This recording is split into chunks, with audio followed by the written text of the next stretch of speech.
नमस्कार दोस्तों, जागरण हाईटेक के एक और बड़े ही हाईटेक इंटरेक्शन में आपका स्वागत है। बड़े ही खास मेहमान है जो हमारे साथ जुड़े हुए हैं और बड़े ही इनफॉर्मल अंदाज में आज आपके साथ कई सारी चीजें हैं जो कि हम वाबस्ता करने जा रहे हैं, बांटने जा रहे हैं। और Vivek Shrivastava ji, head marketing and sales, Tata passenger vehicle electric mobility, इस वक्त हमारे साथ मौजूद हैं। सर बहुत बहुत शुक्रिया। आपके साथ जब भी गुफ्तगू करने का मौका मिलता है मजा आता है, क्योंकि कुछ ना कुछ नया हमें पता लगता है। तो आज क्या नया पता लगेगा ये जानने के लिए वीडियो के अंत तक बने रहिएगा। और सर की अगर बातें अच्छी लगी तो प्लीज लाइक और शेयर जरूर कर दीजिएगा, ठीक है। सर, जो गाड़ियां बाजार में मौजूद है उनके बारे में तो हमें कुछ कहने की जरूरत नहीं है। Customers are the testimonials, right? So now customers are interested in knowing what is the future, because being an Indian brand, people look up to you, right? Now the world look up to you. So in that case, we are here talking about Nexon EV, right? क्योंकि आपने देख लिया Nexon.EV जो लिखा हुआ है, ठीक है। Nexon का नया फेसलिफ्टेड EV अवतार है जिसके बारे में पूरा रिव्यू आप हमारे दूसरे वीडियो में देख सकते हैं। लेकिन हम इस बात से शुरू करते हैं कि .EV सर, क्या ये .EV आप दर्शकों को पहले एक्सप्लेन कर सकते हैं? क्योंकि जब ये ईवी ब्रांडिंग के बारे में बातें शुरू हुई थी, जब अभी अनवील हुआ, तब लोगों को बड़े सवाल आए कि क्या अब हमारी डीलरशिप अलग होगी, इलेक्ट्रिक की डीलरशिप अलग, आइस की डीलरशिप अलग, उनके कस्टमरों को अलग तरीके से ट्रीट किया जाएगा, आइस के कस्टमरों को अलग तरीके से ट्रीट किया जाएगा, क्या उनके लिए अलग एंड टू एंड सॉल्यूशंस होंगे, क्या आखिर पूरा मामला है क्या? देखिए, एक बात साफ है कि जब हम हमारे कस्टमर्स जो अभी करंट ईवी कस्टमर्स हैं उनसे जब बात करते हैं, साफ पता चलता है कि इनका जो एक्सपेक्टेशन है और इनका जो I would say their behaviour more like a tech customer, जो गैजेट्स खरीदते हैं, जो टेक्नोलॉजी खरीदते हैं, वो बहुत बदलाव है इनके बिहेवियर में ट्रेडिशनल ऑटो कस्टमर से। इनका जो कस्टमर एक्सपीरियंस का एक्सपेक्टेशन है, कंपनी के साथ एंगेजमेंट का एक्सपेक्टेशन है, बिल्कुल अलग है। और हमें लगा कि अगर इस कैटेगरी को ग्रो करना है तो इन कस्टमर्स को सेटिस्फाई करना ही पड़ेगा। सो इसका इस डायरेक्शन में पहला कदम यही है, एक कस्टमर फेसिंग नया आइडेंटिटी बना दो और इसके अंदर जो भी प्रोडक्ट्स बनेंगे, जो भी services, that services could be retail, it could be after sale service, right? Definitely products, it could be financial services, जो भी बनता है फ्यूचर में on the electric side of the business, that will come under the new brand called Tata.EV. Superb. So that is a overall customer facing brand for all electric vehicle business, right? Okay. And इसका एक extension है ये .EV on the product names। और अभी आप देखेंगे जो EV specific elements था प्रोडक्ट्स में, एक ब्लू लाइन होता था और ब्लू एक्सेंट्स होते थे, वो सब निकाल दिया हमने अभी with the new iteration of design. जो ऑटो एक्सपो में भी दिखाए थे उसमें भी उन गाड़ियों में भी ये ब्लू हाइलाइट्स नहीं था। तो this is a new design language where EVs will not have the separate identity. But customers को कैसा पता चलेगा कि जो नेक्सॉन आगे चल रही है वो EV है या आइस है? उसमें छोटा सा आइडेंटिफायर है Nexon.EV। अगर .EV है तो वो EV गाड़ी है और नहीं है तो नॉर्मल आइस गाड़ी है। तो it's a extension of our brand identity into the products as well. But आपका जो second half of the question था, it is the first step towards satisfying our customer needs. So जो customer experience होगा, जो जिस तरह से हम कस्टमर्स के साथ एंगेज करेंगे, उनका जो एडवाइस है, ये कस्टमर्स फोरम्स में बहुत वोकली एक्सप्रेस करते हैं अपना सेटिस्फैक्शन भी और डिससेटिस्फैक्शन भी, उनको सब काफ़ी सुनना पड़ता है। मतलब सुनना पड़ता है मतलब उनसे सीखना पड़ता है हमें कि what is the kind of feedback they have about our products, what are the areas of improvement we have to do, and we listen to them and implement them. And making a new brand identity gives us the ability to do something different. So it is a short question. No, the answer still remains, sir. आपने उस बीच में बोला जरूर कि retail का भी अलग चेहरा होगा।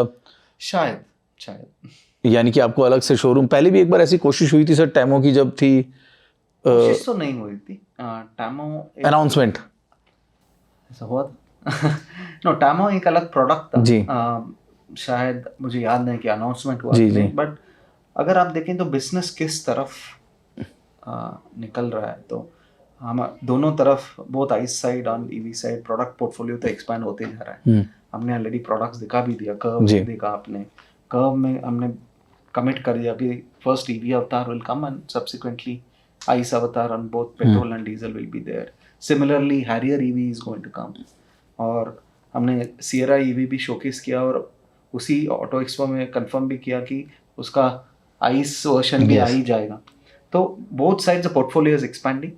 So we need to create enough space to display the cars. Sir तो क्या इसके लिए किसी तरह का कोई इन्वेस्टमेंट है जो प्लान में रखा गया? इन्वेस्टमेंट करना पड़ेगा, but the direction is clear that we have to create probably a much better space for both the businesses.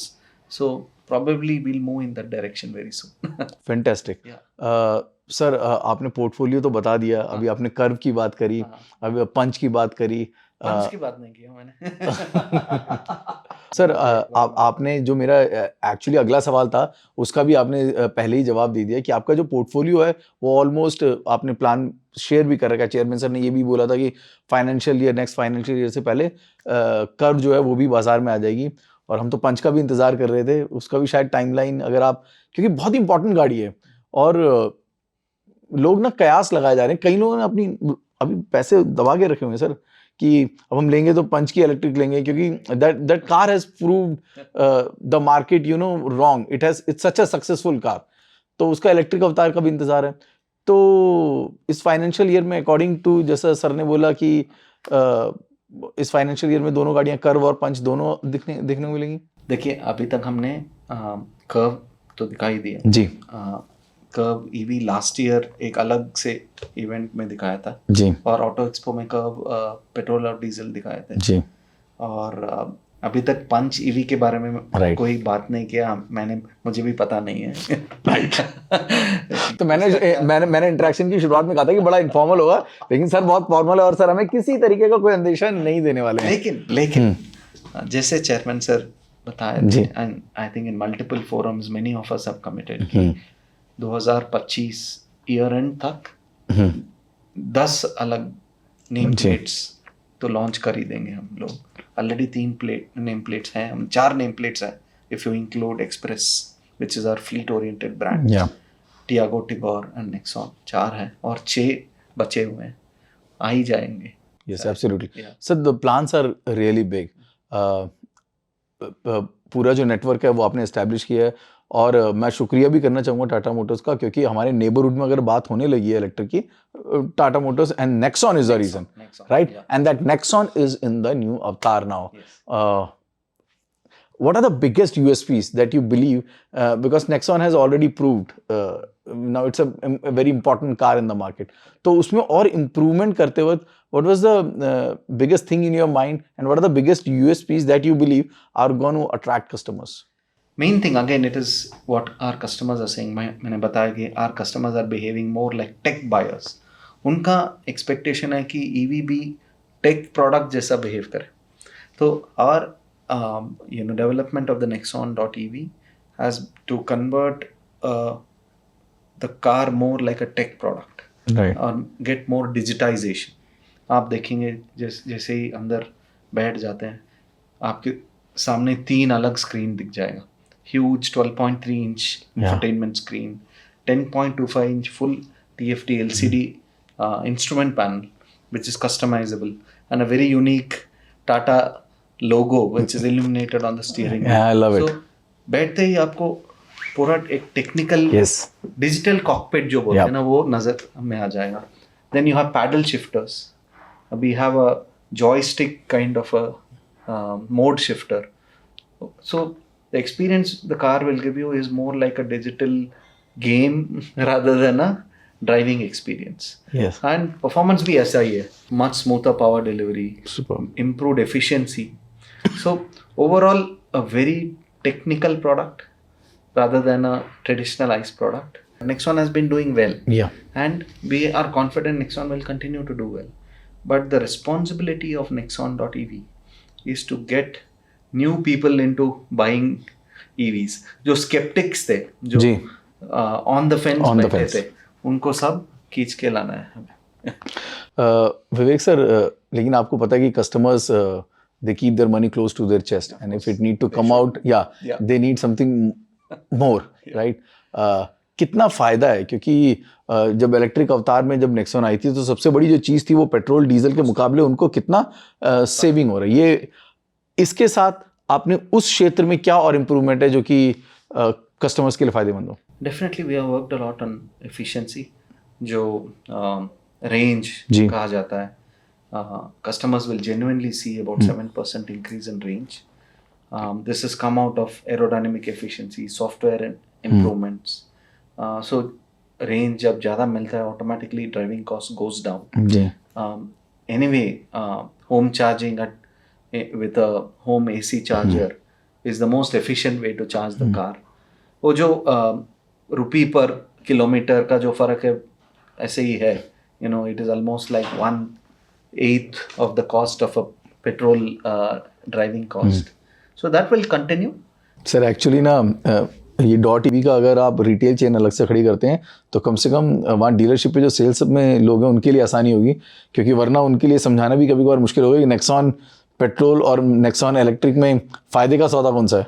लेकिन ये बहुत इंटरेस्टिंग बात है, जब हम हमारे कस्टमर्स का सर्वे करते हैं ना, बहुत कम ऐसे लोग हैं जो पेट्रोल या डीजल खरीदने के लिए आते हैं और ईवी को शिफ्ट हो जाते हैं.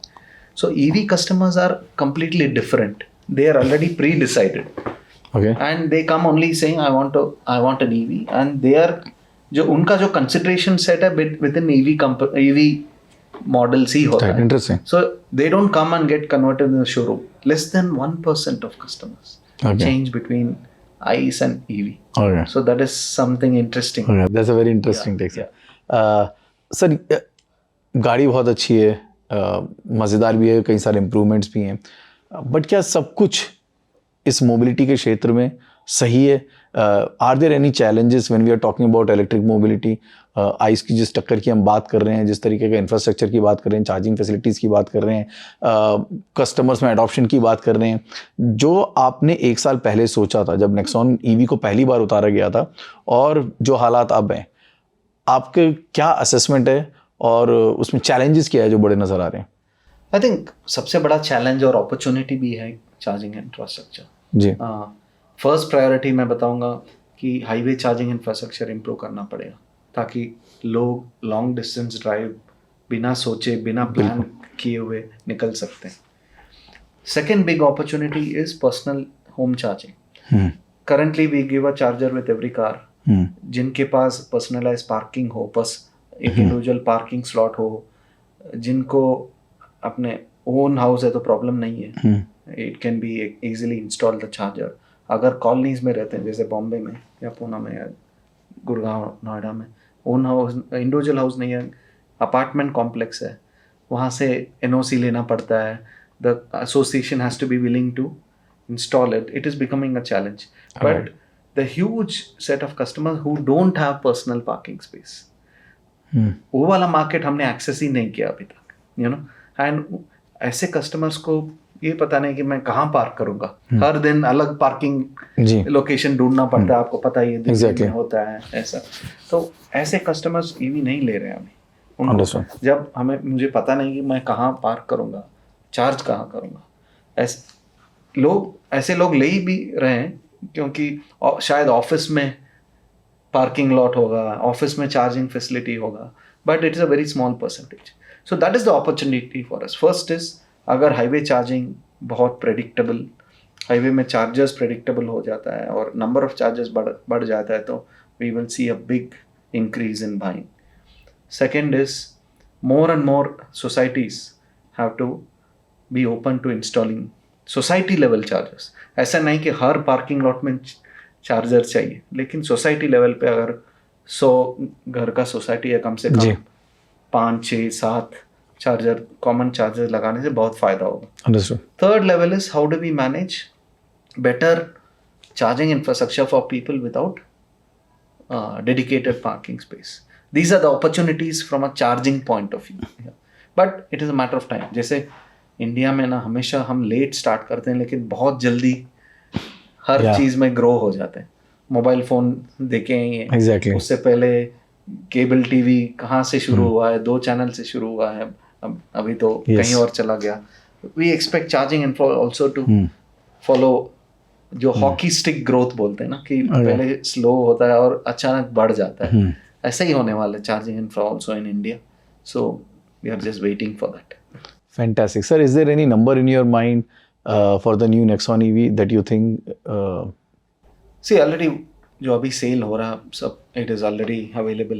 आई mean it's a common knowledge what is average monthly sale, but like I don't want to put a number, but जैसे मैंने पहले बताया that what we are seeing with the Nexon.ev is to grow the category.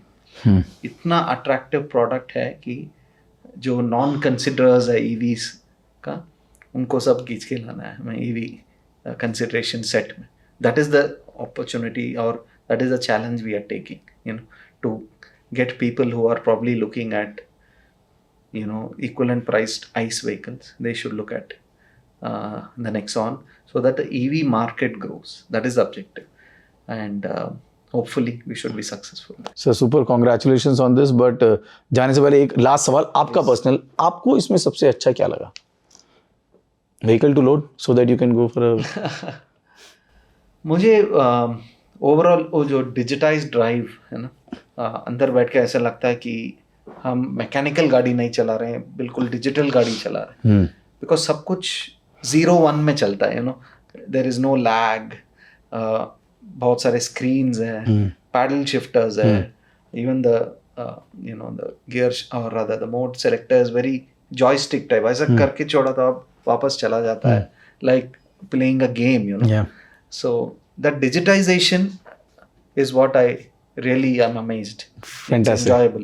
And I drive a normal Nexon, current Nexon, Okay. Max. And आज मैंने ये वाला चला है, बहुत फर्क लगा मुझे. सुपर. और क्या आप ये फर्क जानना चाहते हैं तो प्लीज अपनी डीलरशिप पे जाइए, Nexon.ev को ट्राई कीजिए. It's good for clean green future also. Vivek sir बहुत बहुत शुक्रिया, आपने हमारे लिए समय निकाला. कर्व को और पंच के बारे में और डिटेल लेने की बाद में कोशिश करेंगे, ठीक है, नेक्स्ट इंटरव्यू में. नमस्कार.